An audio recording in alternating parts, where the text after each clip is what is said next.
Well, it's Monday, and we're back at it with the baseball card junkies and extra innings. And it's just Mike and I again. We did take a little hiatus last Monday because one of us was suffering from a severe migraine, mainly me. But I feel much better, so we figured we go ahead and get it in. How's things with you been there, Mike? How was your 2 week vacation from this? I got a lot of stuff done, a lot of videos shot, a lot of videos edited, which I'm going to start uploading, and just looking for deals on eBay and uh, Goodwill Marketplace and stuff like that. See what I can find. But other than that, same old, same old. All right. Well, let's take a quick roll call here because I see if you build it, they will come. There you We go. got Alan in the chat. We got Maddie. We got Sean. We got my brother over here. How's everybody doing? Glad y'all can make it. And all right, so first thing in the shoot, and I'm sure my brother would appreciate this because it's gonna be in his neck of the woods. So Fanatics Fest, New York City, Jacob Javits Center, between the 20th and the 22nd. The highlight that they got going on is they're going to be showing off over $200 million worth of trading cards and memorabilia in a museum type format at the Javits Center. Nice. And here, I'm going to go ahead and click on this if it'll allow me to see what other stuff they actually have coming in. Okay, so we got a superfractor of basketball. And we got Chrome F1. I know some people would appreciate that. Shota Imanaga, MLB debut patch. That's a nice one. There you go. Okay, got the pitching and the batting. So that's just some of the stuff that they plan on showing over there. What's up, geeks? Gotta get them in the roll call. All right. Well, welcome in there, geeks. And I appreciate the dono, bro. Mike, do you happen to know anything about the new rookie pitcher prospect, Dixon Sider? No, haven't watched that video yet. Okay. And shout out to my wife over there. First time she actually shows up and makes her presence known. Appreciate you coming in there, honey. Love you. What's up, Nate? So if you happen to be in the New York City area and you stumble upon the Javits Center, this may be something that you're going to want to look into. I have a feeling we'll probably see a whole lot of it on YouTube because everybody and their brother is going to be doing tours. Yeah. Okay, so what else we got going on here? Okay, so here's another posting that they just dropped. So basically, Topps just shared that there will be a one-of-a-kind display known as the Museum of Greatness at Fanatics Fest later this June. So the building is 10.5 thousand square feet. How many cars you think will equate to $200 million that will fit in that square footage? Jeez. 200 million. Wow. That's insane. That is insane. I mean, granted, there are some cards out there that are already easily pushing or a little bit past the $1 million mark, like that SGC 10 Mickey Mantle. Well, what would you say? At least 10,000?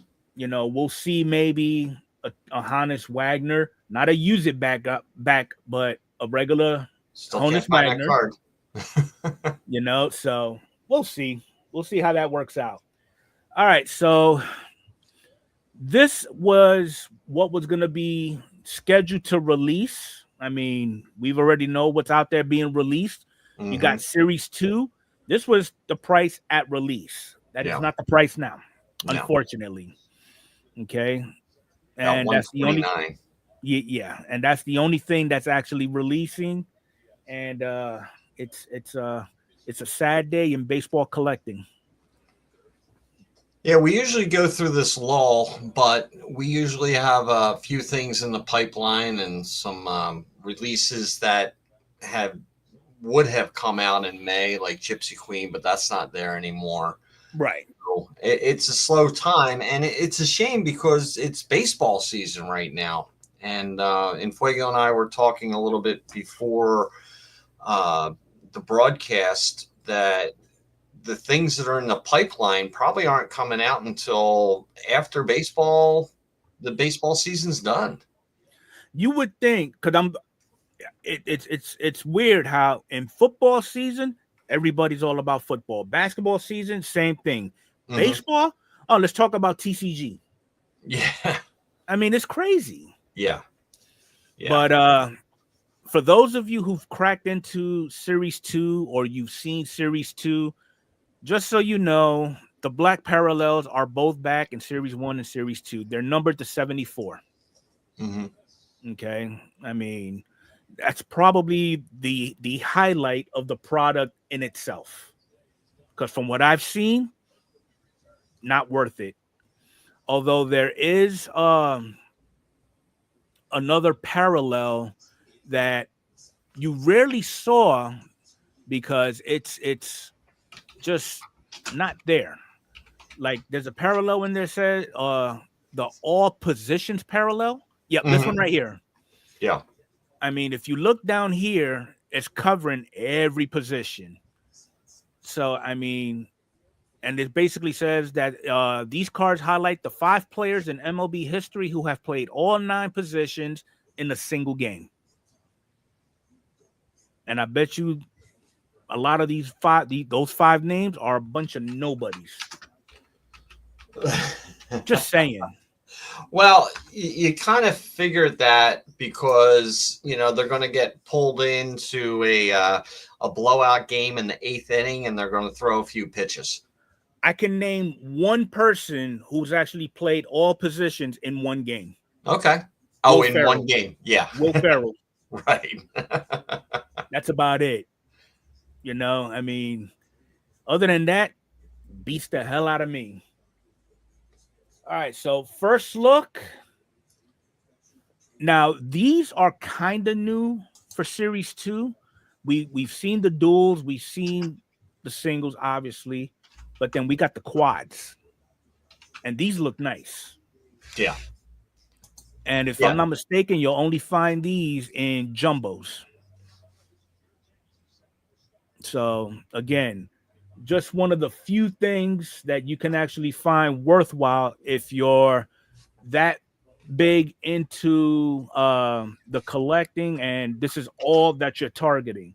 My only downplay on it, they're all sticker. Yeah, that's a shame. If it wasn't sticker, because I mean, we're talking about 4 players from the same team. You can't catch them after a game or even before one. Yeah, you would think something like that where all players are on the same team that you would be able to do something like that. It makes perfect sense. That's why they didn't do it. Yeah. So now this one, when I titled the outline, I kind of threw it at Mike and I was wondering if he had a double take on this. So the caption on this outline I put was Skeens Dicks in New York City. It's not what you think, okay? But the Skeens debut patch that is currently sitting in Pennsylvania is going to be a part of that $200 million exhibit that's going to be happening this month. Oh, there we go. Yeah. Okay, and look, Dick's Sporting Goods purchased the card. Yep. So they purchased it for $1.1 million. So that's chipping away at the $200 million price tag. Mm-hmm. So that's pretty cool, though. I mean, I wonder how many people in that whole Dick's organization went out and put funds together to buy this damn thing. Probably just one person, the owner. Now, it would be funny and kind of messed up if he kind of has a Wander Franco historic trail. Oh, let's hope not. For the hobby, let's hope not. I'm just saying that would probably piss off quite a few people. Nah, he's got his girlfriend. They look like they're pretty locked in. So, all right. So here's one that I'm going to throw at you. we all know the 90s was huge on junk wax. And Oh yeah. basically, in our minds, the cards weren't worth the money that it took to print them. Mm-hmm. Okay, so I came across this post here from this gentleman by the name of Donovan Cards. And he wrote, "We are living in the junk wax era 2.0. 10 years from now, 99% of the sports cards produced today will be worthless." What is your take on that? If it's base cards, yeah. Yeah, pretty much. Because there's just way too much being produced. As far as numbered cards, now, I think with Spitballing Cards did something on this also. Okay. And saying pretty much just what you said, that if you went to a card show today with a bunch of 90s junk wax and say, hey, what do you want for these cards? They're gonna laugh at you. Mm-hmm. In 10 years from now, if you go to a card show or an LCS with a bunch of 2020 to 2025 cards, and they say what they're worth, they're going to laugh at you if they're base cards. I thought the one thing that was going to save it would be the autographed and numbered cards, but the way that they're overproducing the numbered cards now, it seems like they're devaluing the numbered cards. I think on one of our podcasts, I showed the breakdown of the past 10 years of how many numbered cards were in sets from 2024 to 2014, and it has exploded. And I don't even care about these new Diamante parallels or anything, and that it's a foil card. That's what it comes down to. It's not numbered. It's just another way to say, hey, you got a hit, but it's basically a foil card. Yeah, way too numbered. But now here's the thing too. Yep. In past episodes that we've done, we've actually talked about the top 10 most expensive cards from that era. Mm-hmm. Who's to say 10 years from now we don't see a base Bobby rookie, a base Bobby Julio at a PSA 10 still commanding 4 to 5 figures?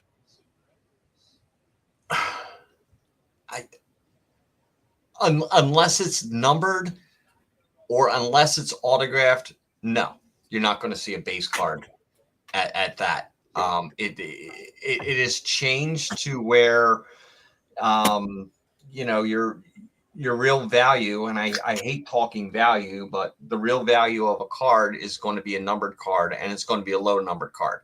I don't even think cards numbered to 100 are going to be that collectible. I think it's going to have to be, you're going to have to be under 25 and under. So it has to be an obvious restricted number. Oh, absolutely. To command some type of rare. Okay. Yeah, because they're just printing them like, it's just insane with all the different parallels right now. And you're thinking out of the 25 will be the sweet spot? I'm thinking, what does the chat think? Is it 50? Is it 25? Is that the sweet spot for parallels now? Because I remember before it used to be like back in like 2017, 2018, Mother's Days and Father's Days, out of 50 were like, that was like a huge hit, So let's see what the chat thinks. Okay, so Orlando's saying low pop auto parallels under 25. Okay. Big John is around 50. Under 50. Okay. I mean, I could see. I don't want to say double digit parallels because you've got your out of 99s. Yeah. So I mean, okay. Stuff Pizza saying less is more. Mm-hmm. Okay. So then what about you find that out of 199 but with a pop 3 at a PSA 10? At a PSA 10. Okay, well now that's changing everything. Yeah, I think the pop is going to have to come into play too. And that just requires a little more homework on the collector's side. Right. Yeah, if there's a low pop on a card that is numbered to 199, yeah, then I think the value would be higher. There's no doubt about it. Because I mean, to me, if you have a parallel that is, let's say, out of 25, okay, 4 of them, 24 of that 25 are pop 10, PSA 10. Yeah. So that's a pop 24, but then you have that out of 199 at a pop 3. Yeah, so you're diluting it. Yeah, so the percentage of it grading a 10 on a higher numbered card would probably bring the value up to that card that was numbered to 25. That's a good point, Orlando. Yep. Depends on the name too. Yeah, absolutely, the name. Yeah.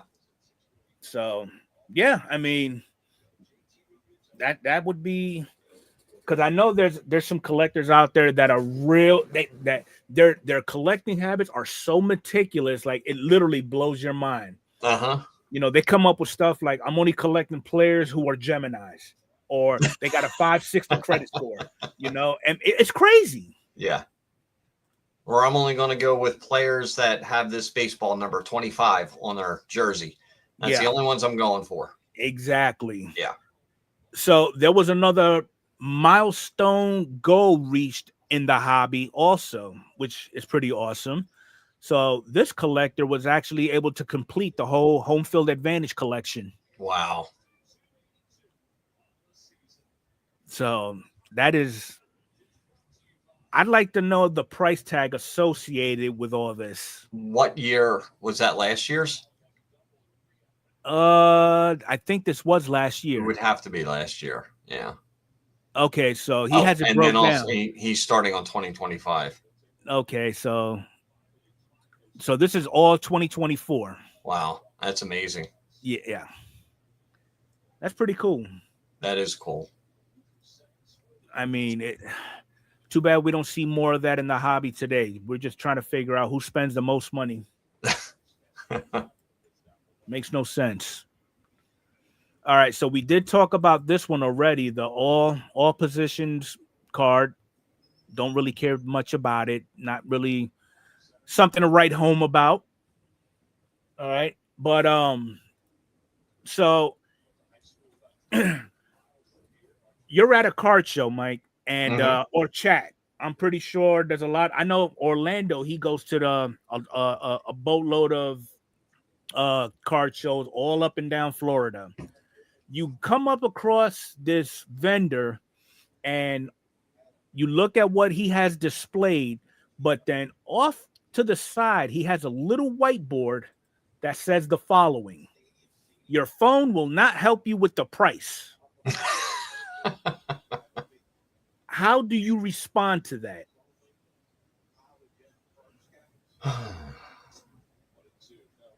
That's pretty bold. I would still pull out my phone and take a look at it. Take a look at the price of the card. Right. Oh, that's a given. Yeah. But this just tells me this vendor is not willing to negotiate. No, he's non-negotiable. I wonder if he would actually be negotiable if there was a bundle put together. Everybody's saying walk away. Yeah. Because, I mean, just by looking at it, okay, so you got 2 Pokemon cards tagged at $75 a pop. Okay. Yeah. I don't know. I don't see anybody going down that rabbit hole and buying from him because of that whiteboard in itself. It's a definite turnoff. So I don't know. I would just do it to annoy him. Pull out the phone and start comping prices.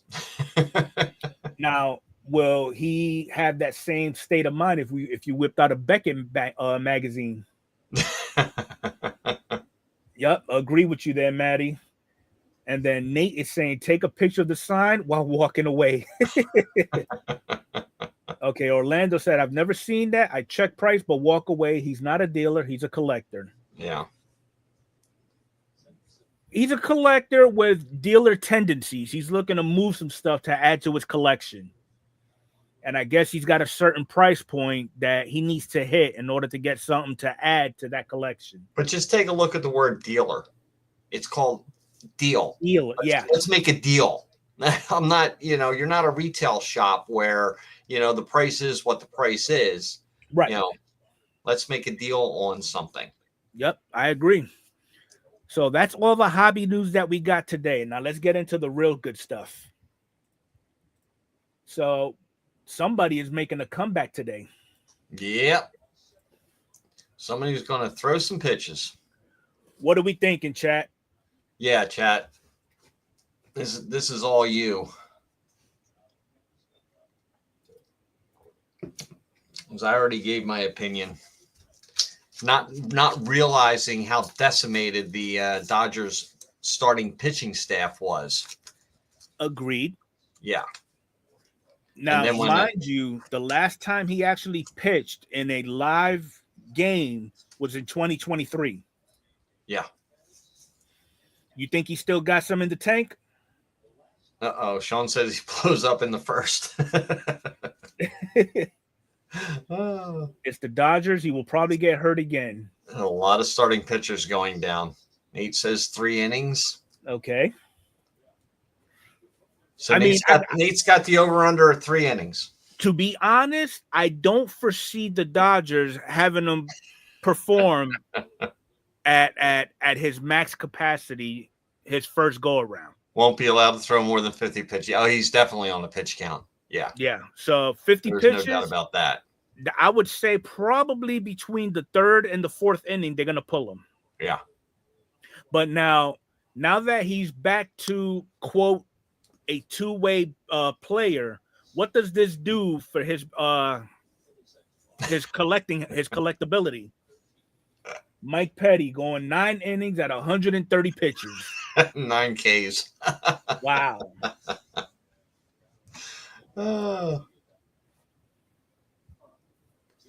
So does this help him with his collectability? I think his collectability is at an all-time high. Well, there's always room for improvement. Yeah, but there's also room for it to crash. This is true. I would. That's pretty efficient, Beast. 40 pitches in 4 innings. Yep. 10 pitches per inning. I don't foresee that happening.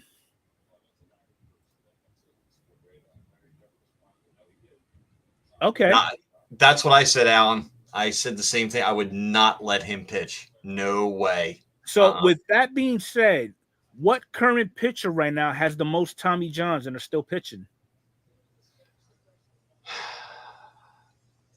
Things that make you go, because I don't know. What pitchers have had 2? Somebody just went down with their second, didn't they? I think so. I can't recall the name.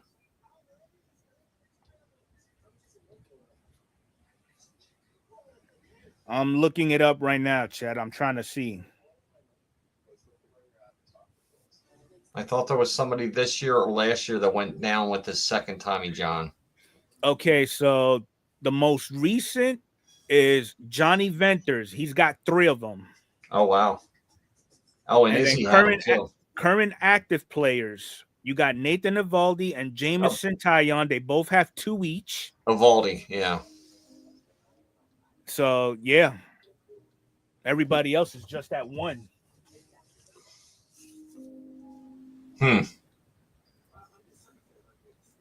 Yeah. But I do wish him well. Hopefully he shows some hope, if you will. I was thinking he was the 1 pitch and we'll get I just hope for the hobby's sake that it goes well. Well, to be honest, I could care less because I don't collect Ohtani anyway. He's out of my price range. Yeah. What's up, Carterholic? How you doing? Carterholic, how's it going? So here's another one that I brought up the mic backstage, and he's got some reserved thoughts on it. I have reserved thoughts on everything. Yeah. Oh, yeah. I saw that come up on my Facebook page, and I thought it was clickbait. I didn't even want to look at it. Yeah. And yeah, so we started to talk about it, and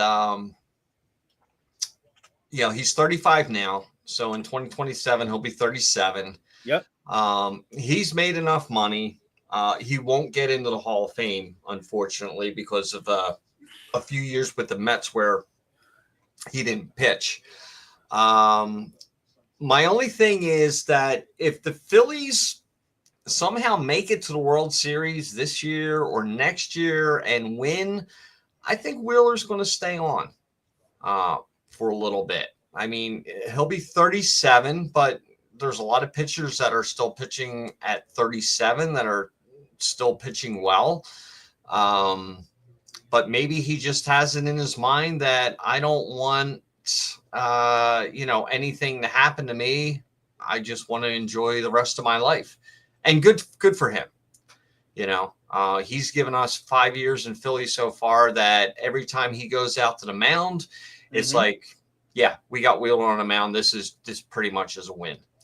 So, okay. Because I mean, he's had a pretty rough one. Like you said, in 2015, he did not play because of injury. And if you notice, there's no 2016. So he didn't pitch then either. In 17, he's only pitched for 17 games. And then in 2020, obviously because of the pandemic, he's got 11 games. And then for this season, he's already at 14. Mm-hmm. So, I mean, but again, he's been consistent. There's no doubt about it. And the question was brought up, if he was able to play in 15 and 16, will those numbers change consideration for Hall of Fame? This is where he's at. Right. If he was to retire today, this is what he's looking at. 38 WAR, 110 wins, 72 losses. Probably not. 3.30 ERA. Now his strikeouts to inning ratio, really commendable. Good. It's commendable. Yeah. Okay, but 2 All-Stars, 1 Golden Glove, not going to get it done. Just throwing that out there. No, it's not going to get it done, but he'll definitely make it into the Phillies Hall of Fame. Yeah, definitely. About that. I mean, I'll be surprised if they actually retire his number. Retire his number? I don't. He's going to have to he's going to have to win a Cy Young or, take him to the World Series and win the MVP of the World Series or something like that for his number to be retired. But then again, we're starting to run out of people to retire numbers, so you never know. Well, you could say that when you're in the Yankees predicament. Yeah. It's like every number they issue, they retire. Yeah. You see, that's what Nate said. Nate also says he needs a ring and a Cy Young. He needs a ring and he needs a Cy Young. Yeah. Yeah. Yeah. That could do it. I mean, it depends, the amount of games that he's pitched. And, he was pretty much out for 2.5 years out of baseball. Because, if you look, and I know there's really no comparison between the two, but if you look at Clayton Kershaw. No, yeah, he is a shell of himself, but yet, look at the resume. So how old is Kershaw? Okay, so Kershaw's 37. I thought he was older than that. Okay, so if you want to just compare the last 5 years of Kershaw and Wheeler, but that's not even fair because Kershaw's been hurt. No, it's basically one-sided. Yeah, you can't even look at that. Yeah, because I will entertain it, but we can entertain it, but I don't think there's any real comparison there because when Wheeler was out, Kershaw was good. When Kershaw's been hurt the past few years, when Wheeler's been good. Okay, so we'll go. Okay, so we'll go from 25 to 20 for Clayton, and then we'll do 25 to 20. No, that's going to be a blowout. That's going to be a blowout for Wheeler. There you go. No. Yeah, Wheeler's got twice as many innings, just about.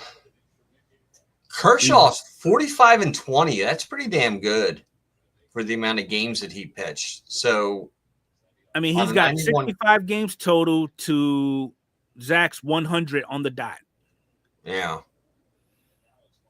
So Wheeler's basically pitched, 47-9, 58 more, 56 more games than Kershaw. So, yeah, but he's there. You go, championships. Kershaw too. Oh yeah, definitely. And then Kershaw's a stone cold lock for first ballot. I mean, right now, I think Kershaw is considering retirement after he hits the 3,000 strikeout club, and I'm sure he'll get it. That is not that is not even if he don't get it, he's still a lock. You know, I mean, that's just, in my opinion, that's how talented he was. Yeah. You know, can't really say that now because, well, he's about 105 years old with a 200-year-old arm. But moving on to the gripes of the sport, what are your thoughts on a player that is not happy with in the home that they're currently playing in, and they request a trade? Should I be like Denny Lemieux from Slapshot? Trade me right fucking now. Now what? Yeah. Hang up the phone. So we got Aaron Savali, who was in fact a starter, wasn't performing like he should. They decided to move him to the bullpen, and this was written on Thursday. So they moved him the day prior to that so that they could go ahead and make room for their top prospect. Apparently he got butthurt behind the decision. Now he wants to request a trade. Oh, that's a shame. If there's any Brewers fans in the chat right now, what are your thoughts on this one?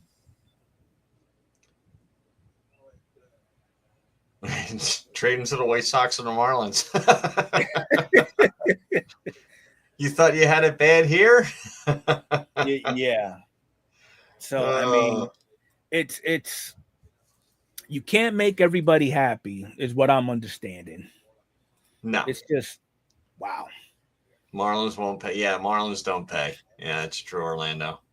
And I'm hoping this actually is a blessing in disguise, and I'm basing it off of his performance during the postseason last season.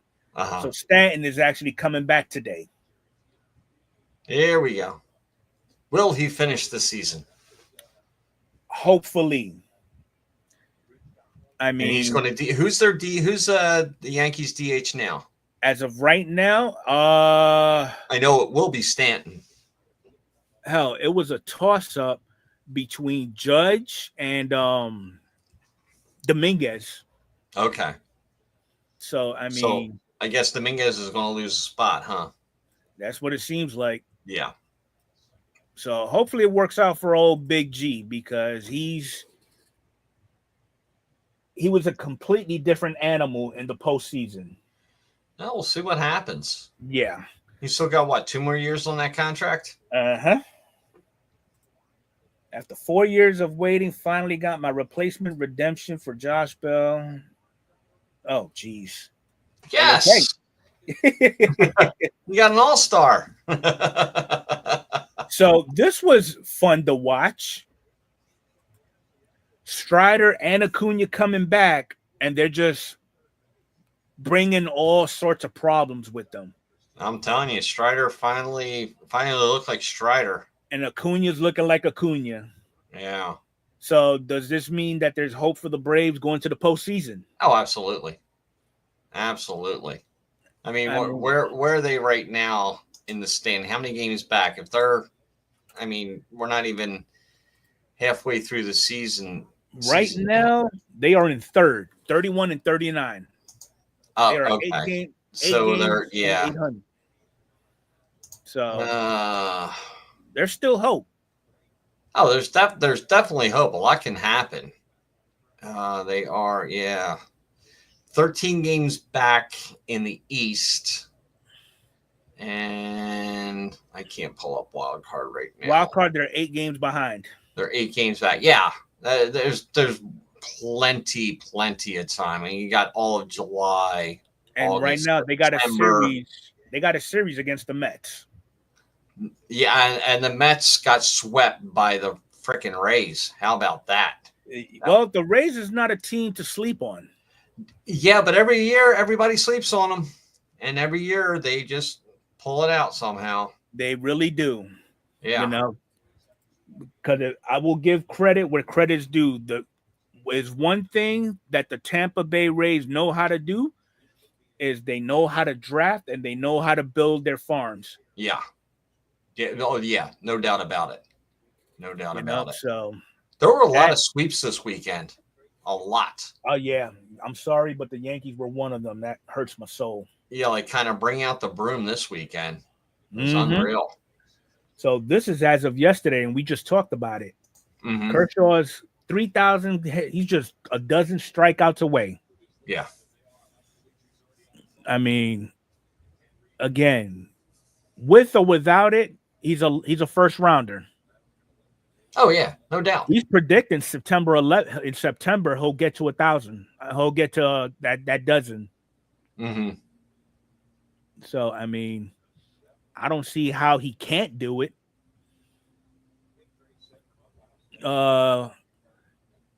Okay, so he had off-season surgeries on his left toe and his left knee.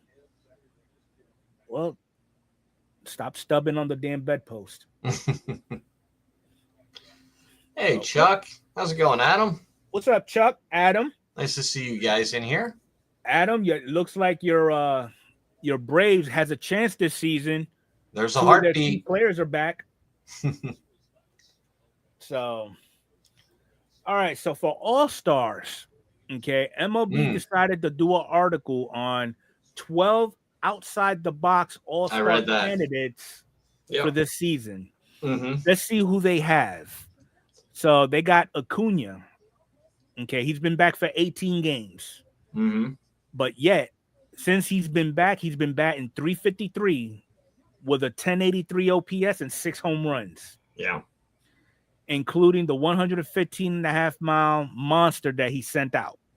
Okay, so then you got Pete Crow Armstrong, Kyle Tucker, Corbin Carroll, James Wood, Tatis, and Soto. But Acuna is as good as any of them. I would agree. Mm-hmm. Now, O'Neal Cruz is pretty solid. If I'm not mistaken, I think he's hit the hardest ball out of the park for StatCast history. I'd like to see him in the home run derby. 123-mile rocket home run on May 26th. Hell, Stanton can't even do that, and he looks like he can. Who else we got? Seiya Suzuki. Maddie, where you at? He's here. They're saying that he has a chance at being an all-star. Okay. Yep. Suzuki has gone even more under the radar at times this season because he plays alongside a star like Tucker. Yep. And PCA. Yep. Uh-huh. So he's belted 17 home runs and ranked second in the National League in RBIs behind Pete. Okay. Who else we got? Ha-Seong Kim, second baseman for the Dodgers. Yeah. I could see that. Yep, definitely. Yeah. Then you got Matty Olson. Battle of the first baseman between Alonso and Freeman. Okay. Alonso, Freeman, Olson. I can see them. Yeah. Then you got Chapman. Well, we had Chapman. We had Chapman. Yeah. We had. So that's where okay. I see. And how does Bogarts fit in there? Oh, we didn't talk about Bogarts yet. No. He apparently he's not making the cut. Now for the American League, they got Trout. So hurt a lot. Yeah. Okay, so what's up, Adrian? And then Hey, let's see what Adrian. Lawson says here. American League DH is a mess now that Devers is gone. Ryan freaking O'Hearn might start the All-Star game. He might. So what you think? Mike's gonna be an All-Star? Why not? It's not like he needs it. Who, Mike Trout be an all-star? Yeah. I don't know. I think he's got like 12 appearances already. Yeah. I mean, are we talking as starters or just on the all-star team? Just elected to the All-Star game. Yeah. He'll probably get selected. They got to select somebody from the Angels, right? Yeah. And he still has one of the most dangerous swings in baseball. Okay. That's true. He does. Yeah, not gonna lie, he knows how to swing a bat. Then you got Jackson Holiday. There we go. Okay. That's a possibility. I can see that. I mean, so much hype around that kid in his first year. You kind of knew it wasn't. It was. I think you knew that he felt the hype. Right. This year, the hype's off him, so he's just playing. And I think this is a Jackson Holiday that we're going to see for the next 15 years. At least Okay. I'm hoping. Well, with him being said, how do you feel about Junior Cam? I like Junior Caminero also. Yeah. I mean, he's I 21. I think Jackson's 21. Yeah, I'm liking this new wave of players that are coming in. Okay. Who else we got in the shoe? Corey Seager. Siegs is a mainstay. Yep. Okay, so at the time of this article, he was 2 for 31 in June. Everybody goes through a slump. Yep. All right. Then we got, for my Canadian brethren up north, Alejandro Kirk.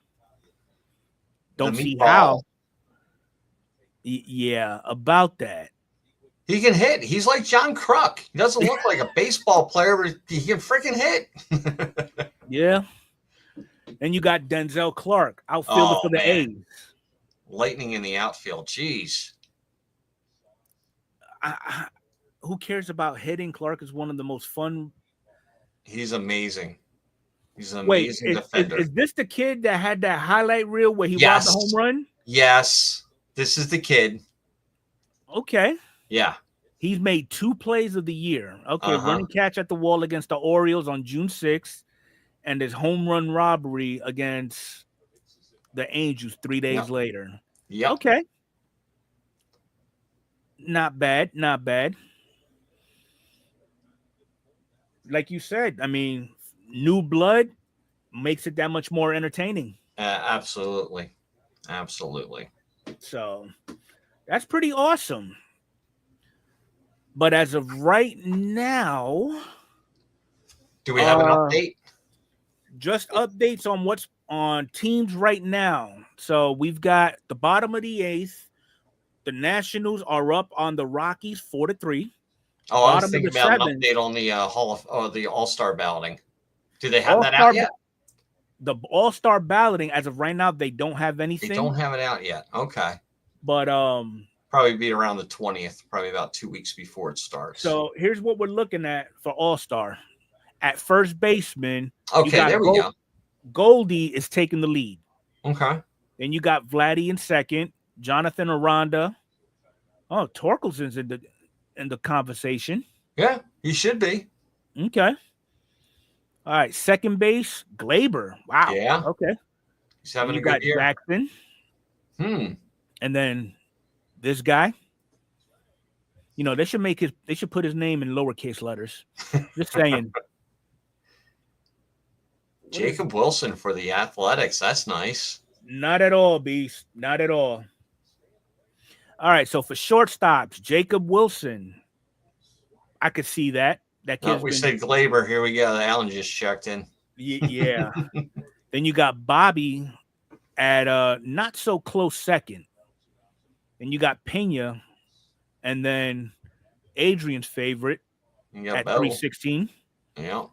All right, so for third baseman, we got J Ram expected and Bregman. Wow, running look at away the difference with it. Between J Ram and Bregman. Away 3 times more votes. Yes. Just about. How the hell did his name get put in the mix? I don't know. Anyway, he's on the ballot. Oh, there you go. Oh, Larkin. Then you got Ben Rice as a DH. Wow. Okay. Jordan. Wow. Considering the DH started in the American League, that's pretty weak. Yeah. And then catchers. Oh, yeah. This is a no-brainer. No doubt. No doubt. Outfielders.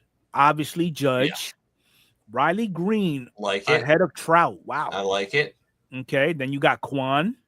Javi Baez, who he just came out of the woodworks and started actually playing some ball. Yeah. Okay. So for the National League, you got Freddie at 1.1, and then I think I'm actually going to like the All-Star game this year. I'm curious to see the home run derby candidates. Yeah. I would like to see some power bats. Second base, we're looking at Ketel Marte, Tommy Edman, and then Nico Horner. Shortstop, Frankie Lindor. Yeah. Wow, he's over Mookie by that much. Look how far down Ellie is. Yikes. Well, Ellie hasn't been performing. He hasn't been doing. Ellie had a great week last week. He's in the top. Oh, well, I won't even talk about Ellie. Third baseman, Manny, then Max, and then Eugenio Suarez. That's because Cincinnati. Nobody goes to the game. Nobody votes. That's why. Oh, man. Get him in the home run competition. Your DH, Ohtani, then Devers, and then Suzuki. And then Schwarber. Wow. Yeah. That's a little low. It is. That's a lot of Larry low. got only 53,000 votes. Huh. Now, catchers for the National League, Will Smith, Carson Kelly, and Frankie Alvarez. Okay. Outfielders, PCA, Kyle Tucker, Teoscar Hernandez, Soto. What the hell? Looks like the Cubs fans are out there voting. But I'd agree with PCA up there. No doubt about it. And Tucker in there, absolutely. Oh, definitely Larkin. But I think Acuna is going to take a jump in the next couple of weeks. Here goes Beast's predictions for the home run derby. Soto, Tatis, Woods, and Betts. I'd like to see Woods in there. Yeah. Soto's probably a given. I'd like to see Schwarber in there. And either O'Neal Cruz or Ellie De La Cruz. Yeah. That would be cool. Okay, so now they've narrowed it to the top 5 as of today. Oh, where was Carroll in there? Because Larkin just said Carroll not getting respect. Carroll's having a great year. 5th. 5th, yeah. He's 5th, yeah. So top 5 as of today, you're looking at Goldschmidt, Guerrero, Aranda, Torkelson, and Walker at first base for the American League. Second base, Glaber, Holiday, Altuve, Chisholm, and Lowe. Or Lau, whatever you prefer. Yeah, it's one or the other on those guys. Then shortstop, you got Wilson, Witt, Pena, Bichette, and Volpe. Outfielders, Judge at the top. No, third base, J-Ram, Bregman, Barger, McKinstry, and Paredes. And then your outfield. That's a pretty solid outfield. Judge, Riley, Judge, Green, and Trout. Yeah. Catchers, Riley, Kirk, and the Dingler. I'm surprised Austin Wells is not getting more votes because he's pretty solid this season. Wasn't he also on the DH, Austin Wells? For a little bit, yeah. No, I mean in the DH voting. Here we go. Scroll down. I thought he had that amount of votes for. Okay, they're not showing the whole list, but he also. Oh, Ben Rice. I'm sorry, wrong guy. Because Ben Rice is a full-time first baseman. Yeah. Well, no, not full-time because Goldie's at first. So those two alternate. I mean, yeah, I just blanked on Ben Rice and Wells. I had them confused as the same player. I would agree with that one there, Beast. He did it to himself. What's up, Dom? He's going to be working with Chef Ramsay in the kitchen somewhere. So National League at first base, we got Freeman, Alonso, Bush, Harper, and Arias. Okay. I see Freeman running away with that one. At second, Marte, Edmond, Horner, Donovan, and McNeil. Third, shortstop, Lindor, Betts, Turner, Cruz, and Swanson. Okay. So what you're saying for Ellie is there's a chance. Yeah, there's a chance. Not much. So, yeah. So third base, you got Machado, Muncy, Suarez, Shaw, a rookie, mind you, and Bowman. Mm-hmm. Yeah, I don't think Bowman's going to make it this year. Although he's been playing better, he's really good defensively, but I don't think he's okay. So their outfield: PCA, Tucker, and Hernandez. Yeah. Yeah. Corbin Carroll is not getting the respect. Acuna is going to jump up now. Yeah. Tatis is having a good year. It really depends on the city. Look at the Cubs voting. I mean, the Chicago Cubs fans are, stuffing the ballots right now. I know the Pope's a White Sox fan, but you think he may have some influence? Who's that? The Pope? I don't know. I think the Pope's on the south side, right?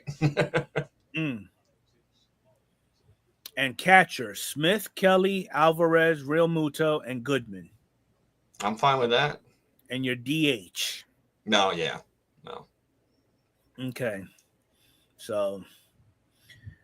How's it going, Dom? What's up, Happy Dom? Wednesday, Dom. All right. So the last talking point of the night. And this one just caught everybody by surprise. This massive trade. So the Yankees had a 4-game series against the Red Sox and got swept. I'll throw that in there. And after game 4, Devers got the pink slip in his locker, basically saying he's been traded to the Giants for 3 nickels and a half-eaten pack of Snickers. So what are our thoughts about this trade there, chat? Now, mind you, I pulled up his Devers contract. He is currently on a contract for 10 years at $313.5 million. This season, he is owed in cash. Okay, that's his payroll salary. He is owed $34.2 million. And he's only on season 3 of that 10-year contract that I don't think the Giants are going to stay with him. But this is probably by far one of the biggest oops that the Red Sox made, right next to basically giving away Babe Ruth back in the day. Yeah. So Alan says big time front office issue in Boston. I know Devers wasn't happy when Bregman came over. He didn't want to play first base, and he was relegated to DH. And they offered him first base, but right, he didn't want to do that. But you got to take a look at San Francisco. They have Matt Chapman, who's one of the best defensive third basemen in the league, and but he's injured now. How bad is his injury? That's why. Why did they pull the trigger on Devers? So is Devers going to be with San Francisco after this season? Because San Francisco doesn't pay that kind of money for players. Yeah, I mean, last I checked, they're one of the cheapest organizations in the league. Yeah, next to the Rockies. Well, the Rockies, the Marlins, the Rays, the Pirates. But San Francisco isn't exactly a small city. Right. It's, it's up there in population. They can draw fans. They have drawn fans before, but they just don't pay the money. Mm-hmm. It just don't make no sense. Well, yeah, he's under contract for a few years, but the Giants absorbed that contract. Do you think there's another team out there that would take that contract and Devers? Now, here's the thing, too, because off Pirates, camera, I actually did a little chat GPT type deal for what teams are in dire need of a third baseman. Mm-hmm. And according to AI, the teams that are likely seeking third base help, you have the Detroit Tigers, the Yankees, the Mets, the Brewers, and the Cubs.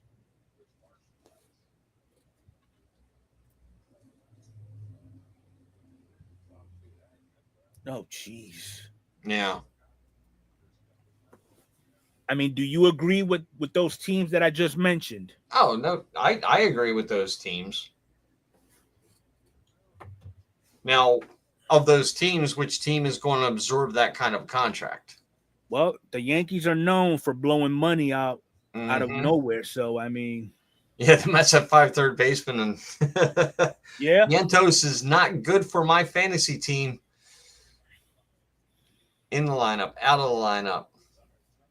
And again, if the Yankees would, if I was to choose the Yankees, a lot would have to take place. Yeah, Cashman is willing to pitch it to Hal. Hal Yeah. would have to say, okay, let's go ahead and pick him up. Rafi's he's gonna have to wanna play in New York Stadium. Mm-hmm. And again, left-handed batting plus Yankee Stadium equals home run derby. I don't care what left-hander you are, Mm-hmm. you know, but I mean, there's so many variables that have to come into play in order for that deal to go down. And honestly, I really don't see it because if I'm not mistaken, I think we have 2 or 3 potential prospects who can play third base that could fill that gap. I think Rock Riggio is one of them.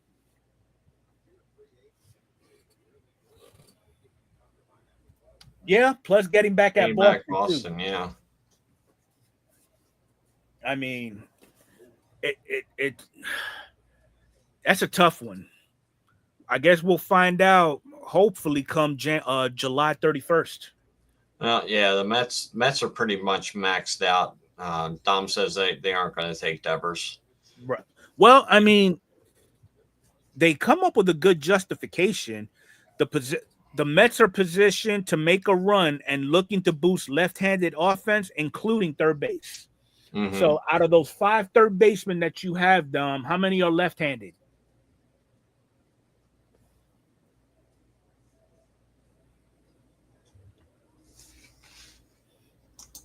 You know, you can't go wrong with having an elite left-handed bat. No.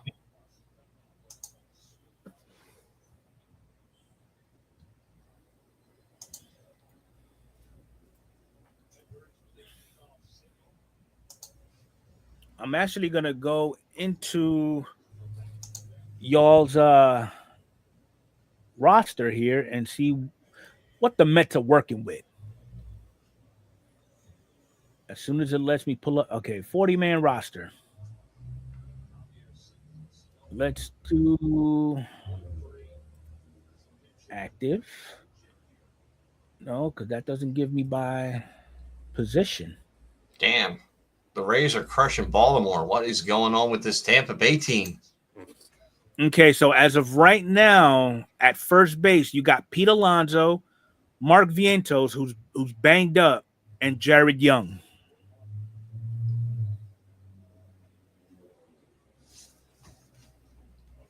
I mean, that really.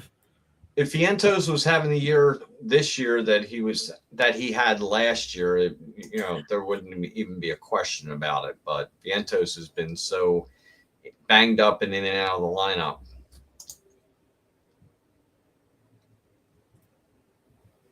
Okay, Dom, tell us how you really feel. Don't say that because he really will. Alan says as long as he doesn't go to the Mets and pull a Soto. Plus Soto's dumbass swagger. Okay.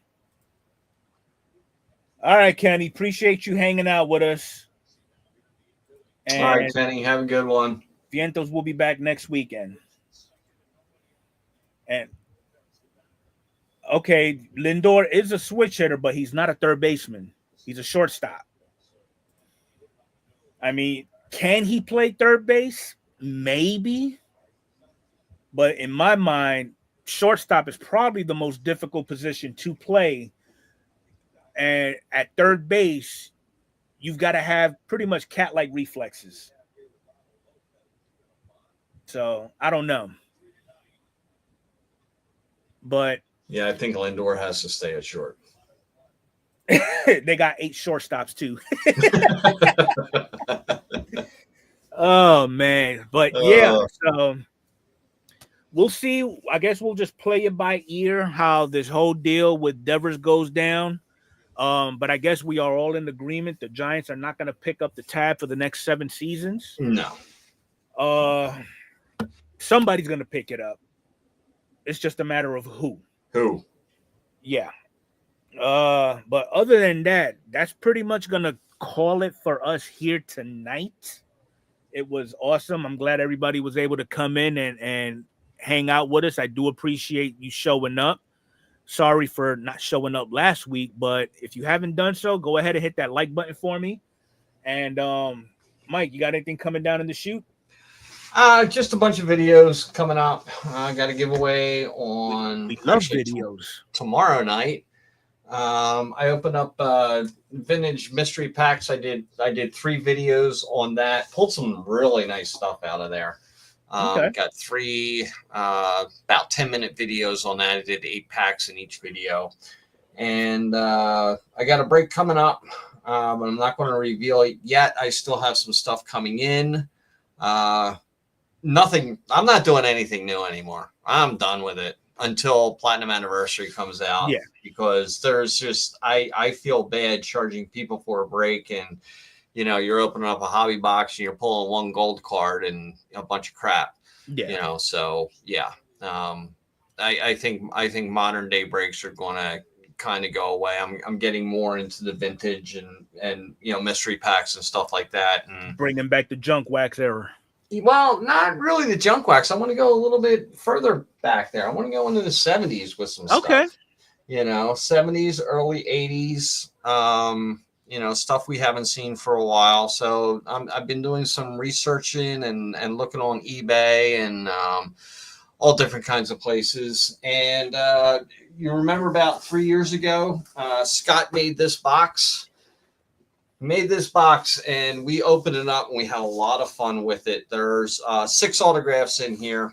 I think there's like 18 packs. There's all kinds of hits and stuff like that. So when I saw Passes Alive open it, I put an order in for it, and he shot me an email. What's your favorite team? And you know, what's your favorite player? And I said, Scott, it's Mike. I bought from you like 3 years ago, and he remembered who I was. And I said, I just want to mix it up. I want all different teams, all different players, all kinds of stuff in there. Yeah, it's not a new pair of shoes. No, it's not a new pair of shoes. If they are shoes locking, Mike's got some small ass feet. Yeah, I would have to have some small ass feet for those. But yeah, I'm going to do this, and I got a couple of repack boxes that are coming in, and we're going to do that. Probably not next week. Maybe next week or the following week. So within the next 2 weeks, I'll get a break. I'll get a break going. But yeah, John over at Pass It Alive, he opened up this box, and of course he made a special box for John. But we had a lot of fun with this. I guess it was 3 years ago we opened this up, and I saw that he did them again, and he had 30 boxes. And I got in, and I ordered it in the beginning of May, and he's there, your box number 27, so you're going to have to wait a little bit. I'm like, no problem. I'm in no rush. You know, I just like to do it for a break to get it out to everybody in the card community. So, yep. Come on, Lawson. Jeez. Okay.